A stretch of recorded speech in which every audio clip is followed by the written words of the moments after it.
மூன்றாம் பாலினமாக கருதப்படும் திருநங்கைகளின் அடையாளம் என்றாலே அது விழுப்புரம்தான். ஏனெனில் அவர்கள் குலதெய்வமாக வணங்கும் கூத்தாண்டவர் கோவில் விழுப்புரம் அருகே கூவாகம் என்ற கிராமத்தில் உள்ளது.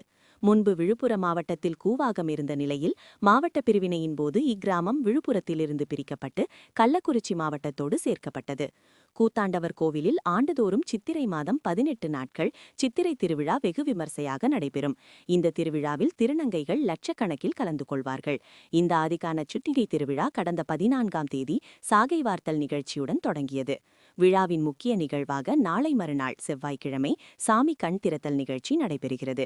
அன்றைய தினம் திருநங்கைகள் தங்களை மணப்பெண்கள் போல் அலங்கரித்துக் கொண்டு கோவில் பூசாரியின் கையால் தாலி கட்டிக்கொள்வார்கள்.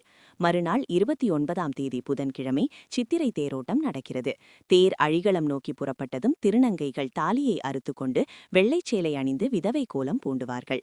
விழுப்புரம் வந்துள்ள திருநங்கைகள் இத்திருவிழாவை காண கனதப்பின் பல்வேறு மாவட்டங்களிலிருந்தும் மற்றும் இந்தியாவின் பல்வேறு மாநிலங்களிலிருந்தும் திருநங்கைகள் தற்போது விழுப்புரம் நகருக்கு வரத் தொடங்கியுள்ளனர்.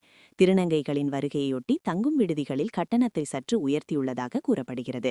இருப்பினும் இந்த விலை உயர்வை பொருட்படுத்தாமல் திருநங்கைகள் விழுப்புரம் நகரில் உள்ள தங்கும் விடுதிகளில் தங்கியுள்ளனர். ஒய்யாரமாக வலம்.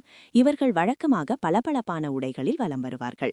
ஆனால் இந்த திருவிழா சமயங்களில் மட்டும் தங்களை கூடுதல் அழகு செய்து கொண்டு நகரில் ஒய்யாரமாக வலம் வந்த வண்ணம் உள்ளனர்.